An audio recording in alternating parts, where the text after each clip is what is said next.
शांति। आज 10 जुलाई 2021 के बाबा के मधुर महावाक्य है।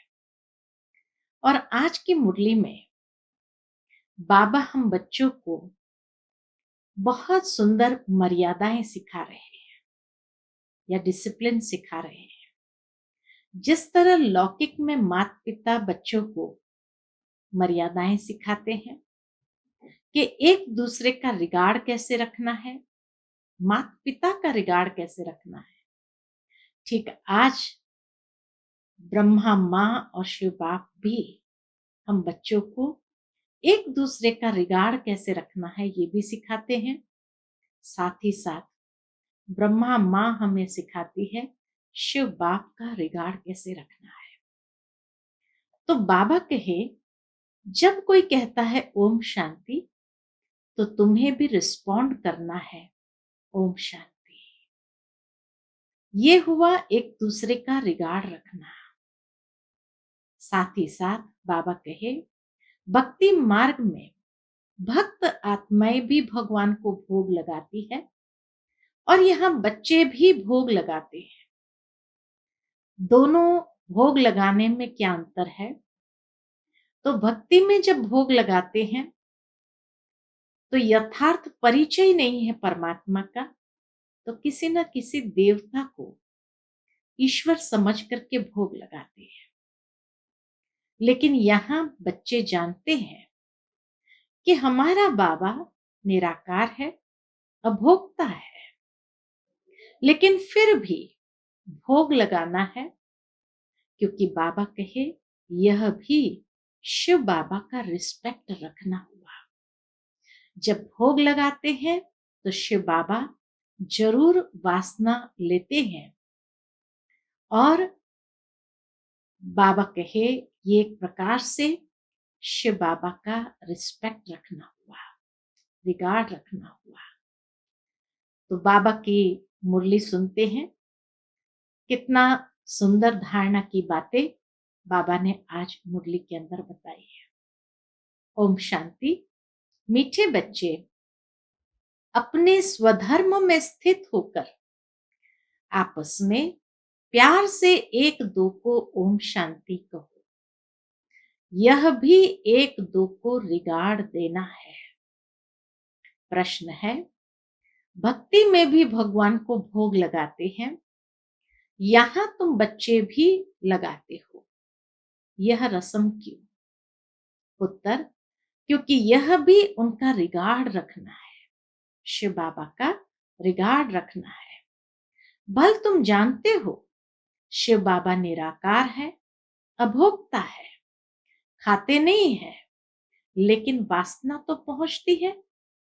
सर्व का सदगति दाता पतित पावन बाप है, तो जरूर भोग भी उनको लगाना चाहिए।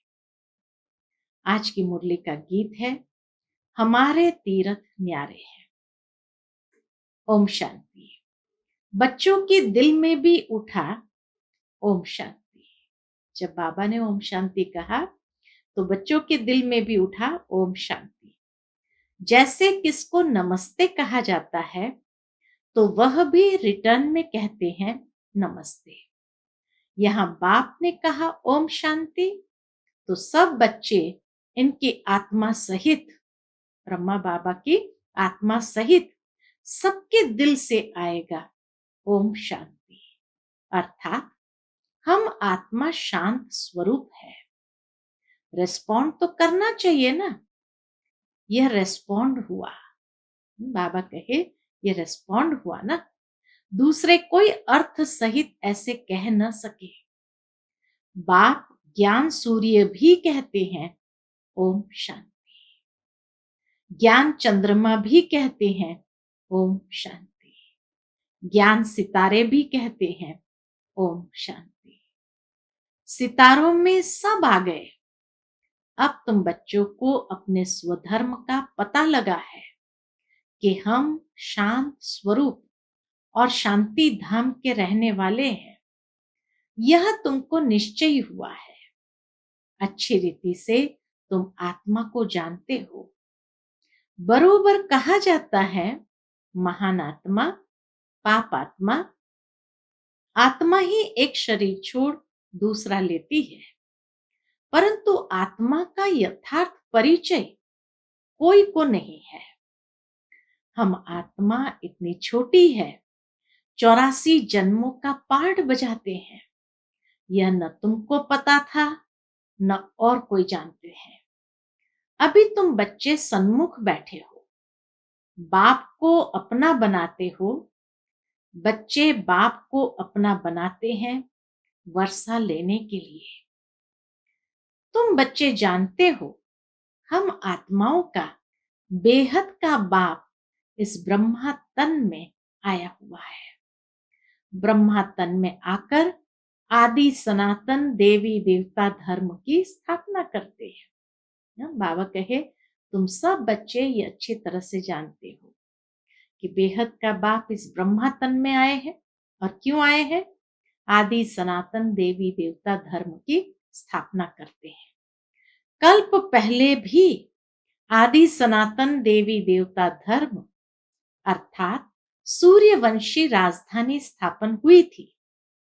यह स्थापना का कार्य कल्प कल्प बाप ही करते हैं, जिसको भगवान कहा जाता है। भगवान बाप से सब मांगते हैं। दुनिया में सारी आत्माएं उनसे मांगते हैं। क्या मांगते हैं? कि दुख हरो, सुख दो। जब सुख मिल जाता है तो मांगने की दरकार नहीं रहती। यहां मांगते हैं क्योंकि दुख है, वहां कुछ भी मांगने की दरकार नहीं रहती। स्वर्ग में कुछ भी मांगने की दरकार नहीं रहती, क्योंकि बाप सब कुछ देकर जाते हैं। इसीलिए सतयुग में कोई भी बाप को याद नहीं करते। बाप समझाते हैं कि बच्चों को हम सुख धाम का मालिक बनाते हैं। तुम बच्चे जानते हो, इस बाबा से हम फिर से सुखधाम का वर्षा ले रहे हैं। बेहद के बाप से बेहद का सुख लेते हैं। हाँ, इतना बेहद के बाबा से बेहद का सुख लेते हैं।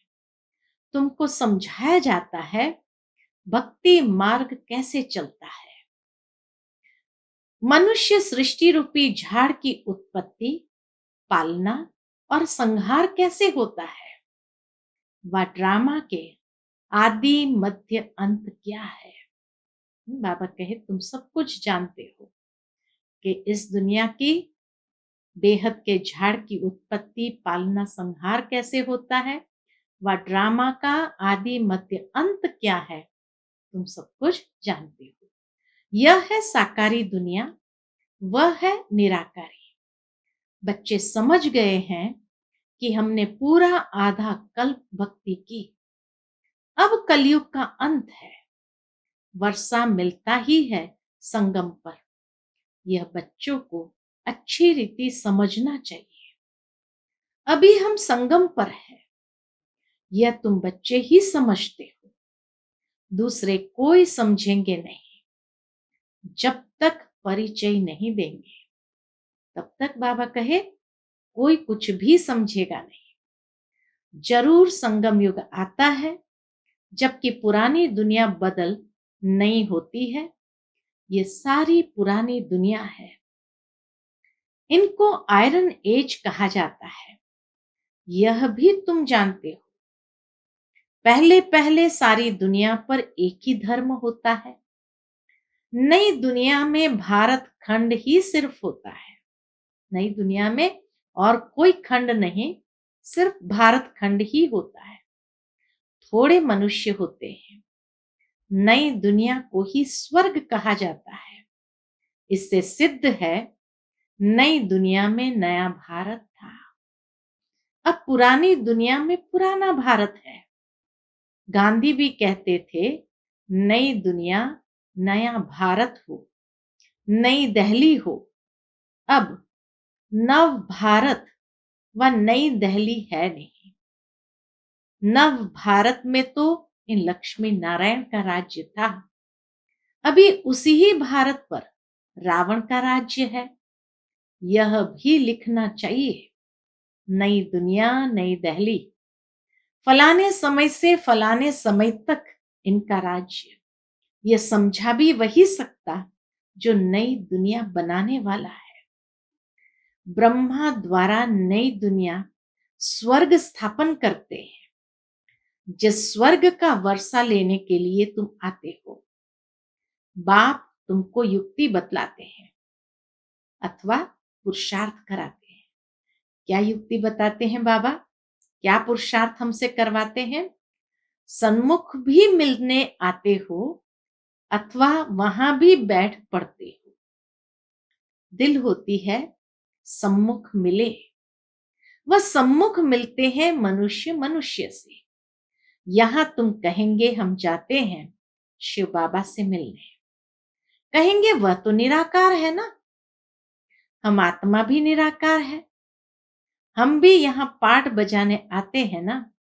जिनका नाम है वह जरूर पाठधारी भी है। भगवान का भी नाम है ना। निराकार शिव को ही भगवान कहा जाता है, और किसको भगवान नहीं कहेंगे। भगवान निराकार ही गाया जाता है, उनकी पूजा होती है, आत्माओं की भी पूजा होती है। रुद्र यज्ञ रचते हैं ना, तो उस समय आत्माओं की शालिग्राम के रूप में पूजा होती है। तो इसलिए बाबा कहे शिव बाबा की भी पूजा होती, आत्माओं की भी पूजा होती। कब होती? तो बाबा बताते हैं कि जब रुद्र यज्ञ रचते हैं, वह मिट्टी के शालिग्राम बनाते हैं।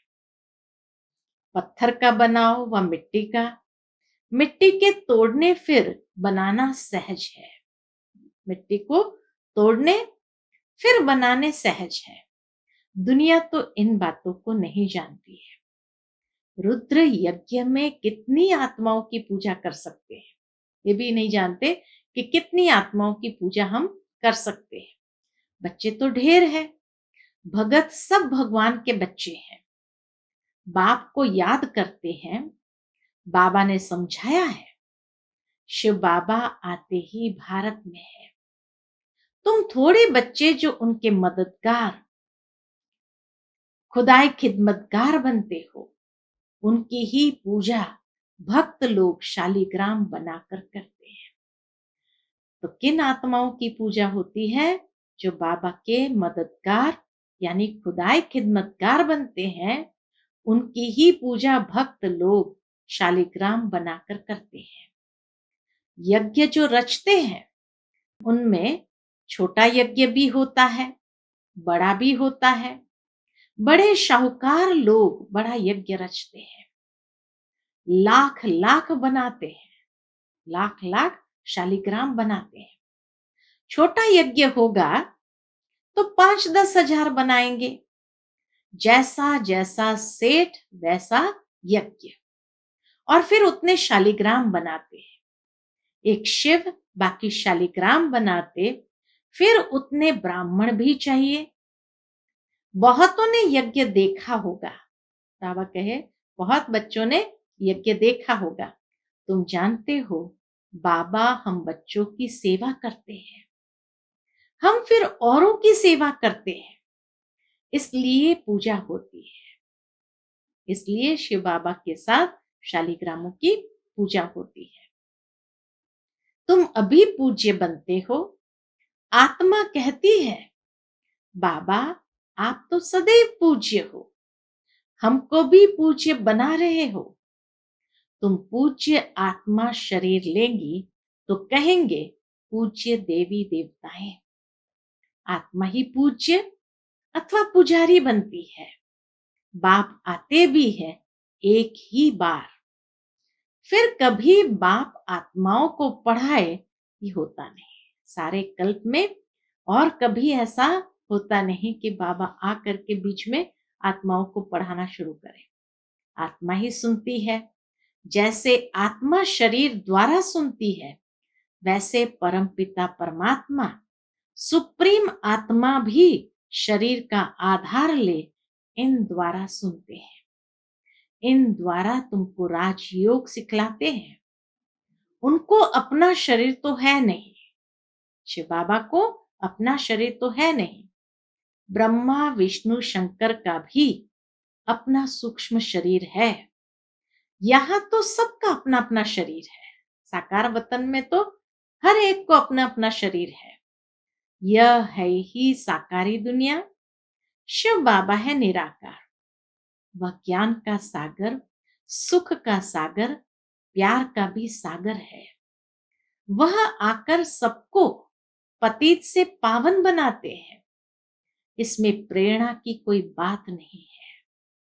मुझे अगर प्रेरणा से पावन बनाना हो, बाबा कहे, मुझे अगर प्रेरणा से पावन बनाना हो, फिर यहां आकर रथ लेने की क्या दरकार है। शिव के मंदिर में आगे बैल रखते हैं। मनुष्य की बुद्धि बिल्कुल ही पत्थर बुद्धि होने के कारण कुछ भी समझते नहीं। बैल शिव के आगे क्यों रखा है? गौशाला नाम सुना है तो बैल रख दिया है। अब बैल पर किसने सवारी की?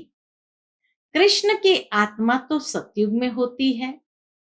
उनको क्या पड़ी है जो जानवर में आकर बैठेंगे? कुछ भी समझते नहीं। द्रौपदी भी एक थोड़ी थी, ढेर है जो पुकारती है। बाबा को ढेर ऐसी नारियां पुकारती है।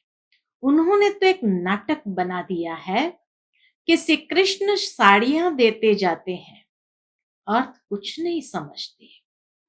अभी तुम बच्चे समझते हो, तुमको 21 जन्म के लिए नंगन नहीं होना है। कहां की बात कहां ले गए। भक्ति मार्ग की अथाह कहानियां हैं। कहते हैं ये कथाएं आदि सब अनादि है। पुनर्जन्म लेते सुनते आए हैं।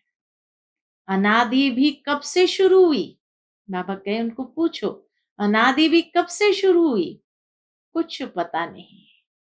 यह भी पता नहीं कि रावण राज्य कब से शुरू होता है। उनका कोई वर्णन नहीं है। तुम कितनी सेवा करते हो, ये सूर्य चांद सितारे आदि तो है ही है। सतयुग में भी है तो अभी भी है। उनका बदल सदल नहीं होता। तुम अब निमित्त बने हो भारत को ही फिर से अंधियारे से निकाल रोशनी में लाने। बाबा कहे तुम ही अभी निमित्त बने, किस लिए? भारत को फिर से अंधियारे से रोशनी में लाने। भक्ति मार्ग को अंधियारा कहा जाता है। तुम्हारी महिमा है। तुम धरती के सितारे हो। सितारे हैं तो चांद सूर्य भी होने चाहिए। अगर आसमान में सितारों के साथ चांद सूर्य है तो धरती के सितारों के साथ भी सूर्य चांद होने चाहिए। यह है तुम्हारा रूहानी तीर्थ। यह है, बाबा कहे, तुम्हारा रूहानी तीर्थ। तुम ऐसी यात्रा पर जाते हो जहां से फिर इस मृत्यु लोक में नहीं आएंगे। अभी यह मृत्यु लोक है, फिर यहां ही अमर लोक होगा। द्वापर से मृत्यु लोक शुरू होता है। अब तुम सच्ची सच्ची अमर कथा सुन रहे हो। किस लिए सुन रहे हैं? अमर लोक में जाने के लिए। तुम समझते हो हम आत्माओं की यात्रा न्यारी है। तुम यहाँ बैठे यात्रा पर जाने का पुरुषार्थ करते हो। याद से ही तुम्हारे विकर्म विनाश होंगे। वह यात्रा पर जाते हैं दुनिया में, वह यात्रा पर जाते हैं। विकर्म विनाश कहाँ होते हैं? शराब की तो मनुष्य में इतनी आदत है जो छिपाकर जरूर ले जाते हैं। बाबा कहे रह नहीं सकते हैं इन विकृत आदतों के बिना, तो इसीलिए अगर तीर्थों पर जाते हैं तो छिपाकर जरूर ले जाते हैं। आजकल तो बहुत गंदे भी होते हैं। बहुत गंद इन यात्राओं पर भी होता है। तो बाबा कहे आजकल तो बहुत गंदे भी होते हैं यात्रा में। है तो सब पतित ना। जैसे ब्राह्मण पतित, वैसे यात्री भी पतित। पंडे लोग यात्रा कराते हैं, पावन थोड़ी है। तुम तो पवित्र रहते हो, सच्चे ब्राह्मण तुम हो। तुम्हारी आत्मा पवित्र रहती है। याद की यात्रा से ही तुम पवित्र बनते हो। सतो प्रधान बनना है। बाबा बार बार लिखते हैं, मीठे बच्चों। ये शिव बाबा ने आत्माओं को लिखा। जब भी बाबा, ब्रह्मा बाबा साकार में पत्र लिखते थे, तो जब लिखते थे मीठे बच्चों, तो बाबा कहे ये शिव बाबा ने आत्माओं को लिखा। मुझे याद करो तो तुम तमो प्रधान से सतो प्रधान बन, सतो प्रधान दुनिया के मालिक बन जाएंगे। बस एक ही डायरेक्शन है मुख्य। कितना सहज है। याद से ही विकर्म विनाश होंगे। याद नहीं करेंगे तो विकर्म नहीं विनाश होंगे, फिर सजाएं खाएंगे। बाबा तो कहते हैं तुम कहां भी जाओ कमाई कर सकते हो। उठो बैठो खाओ, सिर्फ बाप को याद करो, तुम्हारी कमाई है। बच्चों के लिए तो और ही सहज है। इसमें कोई अटेंशन आदि की बात नहीं। श्रीनाथ के मंदिर में श्रीनाथ की याद में बैठते हैं, भोग लगता है तो पत्थर की मूर्ति ना। भोग भी किसको लगाना चाहिए? अधिकारी तो एक ही शिव बाबा है, भोग स्वीकार करने के लिए, और कोई बाबा का अधिकारी नहीं। सर्व का सदगति दाता पति पावन वह है। बाप कहते हैं मैं स्वीकार ही नहीं करता। तुम मेरे ऊपर दूध भी पानी वाला चढ़ाते हो, ये भोग लगाते हो क्यों? बाबा कहे ये भोग लगाते हो क्यों? मैं तो निराकार अभोक्ता हूं। मेरी क्या पूजा करते हो? मेरे आगे भोग रखेंगे, लेकिन भक्तों ने भोग लगाया, उन्होंने ही बांटकर खाया। तुम जानते हो शिव बाबा को भोग तो जरूर लगाना है। देखो बाबा कितना प्यार से सिखाते हैं। ये ब्रह्मा बाबा कह रहे हैं कि तुम जानते हो शिव बाबा को भोग तो जरूर लगाना है, फिर बांट कर तुम खाते हो। यह जैसे किसका रिगार्ड रखना है। बाबा कहे यह जैसे किसका रिगार्ड रखना है। हम शिव बाबा को भोग लगाते हैं। अब देखो यहाँ ब्रह्मा बाबा भी कहते हैं हम शिव बाबा को भोग लगाते हैं। शिव बाबा का भंडारा है ना, जिसका भंडारा है उसको भोग जरूर लगाना पड़े। भल तुम भोग लगाते हो, खाते भी तुम बच्चे ही हो। यह ब्रह्मा खाता है, मैं नहीं खाता। अब शिव बाबा कहते ये ब्रह्मा खाता है, मैं नहीं खाता। देखो किस तरह से बाप दादा दोनों बोल रहे हैं। बाकी वासना तो आएगी ना। बहुत अच्छा भोग बनाया है, कहने के लिए ऑर्गन्स तो है ना, ब्रह्मा बाबा के ऑर्गन्स तो है।